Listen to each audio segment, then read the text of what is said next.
대한한의사협회 홍주희 회장이 국회 보건복지위원회 신동근 위원장과 간담회를 갖고 한의계 주요 현안을 건의했습니다. 대한한의사협회가 재미한국학교협의회와 한의학 교육을 위한 업무 협약을 체결했습니다. 코로나19 급성기 이후 후유증 증상의 치료 및 관리에 한의치료 효과와 한의학을 활용한 관리의 가능성이 확인됐습니다. 국내 한의학, 암 관련 연구 동향을 한눈에 살펴볼 수 있는 연구 결과가 발표됐습니다. 이상 오늘의 주요 뉴스였습니다. 안녕하십니까? 한의학 이슈 브리핑의 한의신문 강현구입니다. 첫 번째 뉴스입니다.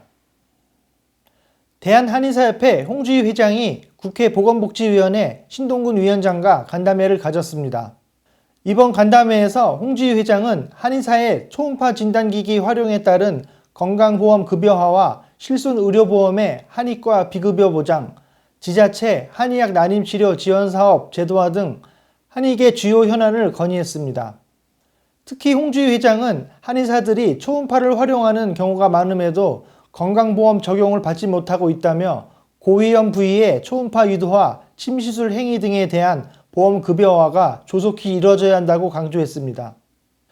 또한 한의치료가 비급여 실손보험 보장 항목에 포함돼야만 하는 당위성과 함께 감염병 대처에 한의사의 참여가 제한되고 있는 제도의 시급한 개선도 함께 건의했습니다. 이에 신동근 위원장은 한의계와는 우호적인 관계를 유지해 관련 현안을 잘 알고 있다면서 한의계 고충을 면밀히 검토해 한의학 육성에 기여하겠다고 밝혔습니다. 대한한의사협회가 재미한국학교협의회와 업무 협약을 체결하고 미국 및 세계 학생들을 대상으로 한의학 교육 확대에 박차를 가하기로 했습니다. 이번 업무 협약은 현지 학생들에게 한의학 교육을 실시해 학생들의 건강한 성장을 돕고 재미한국 학생들과 교사들에게 한국인이라는 정체성 고취에 협력하고자 마련됐습니다. 이번 업무 협약을 통해 양 기관은 미국 학생들에게 한의학 기초 교양교육, 재미한국 학생들의 한국 정체성을 위한 콘텐츠 공유, 재미한국 학교 교사들의 연구에 필요한 자료 공유 등을 협력하기로 했습니다.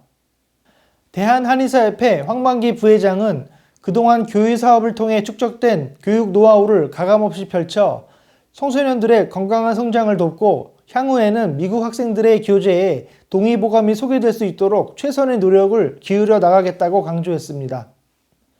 이 밖에도 대한한의사협회는 재미한국학교협의회 학술대회에 참가해 한의학의 역사와 문화 이야기 등을 주제로 발표했습니다.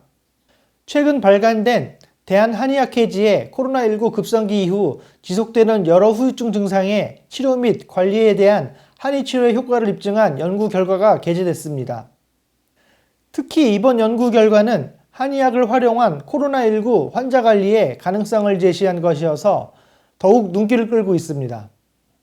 이번 연구는 코로나19 확진 이후 농촌지역 보건소에서 한의치료를 받은 환자 중 확진일로부터 4주 이후까지 증상을 호소하는 환자들의 의무 기록을 통해 임상적 특성 및 한의치료 효과를 분석했습니다.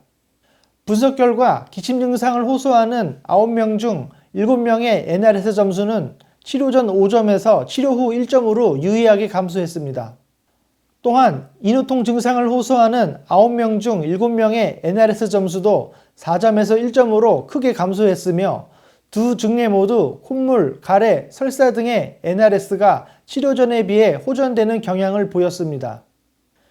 2000년 이후 국내 한의학 학술지에 암 관련 연구 동향을 LDA 기반 토픽 모델링과 연관어 네트워크 분석법을 활용한 연구 결과가 발표됐습니다. 한국한의학진흥원 백열의 선임연구원은 최근 발간된 대한한방내과학회지의 관련 연구 결과를 게재했습니다. 분석 결과 연구의 주제는 한약 추출물의 항암 효과를 평가하기 위한 실험 연구에 집중돼 있으며 그 외 주제로는 암 환자 증상에 대한 증례 보고와 기존 문헌, 분석 연구 등이 있었습니다. 연관어 네트워크 분석 결과에서는 침치료는 환자 증례 한의학 단어와 연관관계가 있었지만 실험 연구 관련 단어와는 연결되지 않았습니다. 반면 한약 복합물, 한약재 추출물 단어는 환자, 한의학 등 임상 관련 단어 외에도 종양, 억제 등 실험 연구 관련 단어와 연관돼 있었습니다. 백열의 선임연구원은 이번 연구를 통해 주요 관심사인 주제와 상대적으로 다루지 않았던 주제가 무엇인지 확인할 수 있었다며 이를 통해 향후 연구 방향을 제시하는 데 도움될 수 있을 것으로 기대한다고 밝혔습니다. 지금까지 한의학 이슈 브리핑이었습니다. 감사합니다.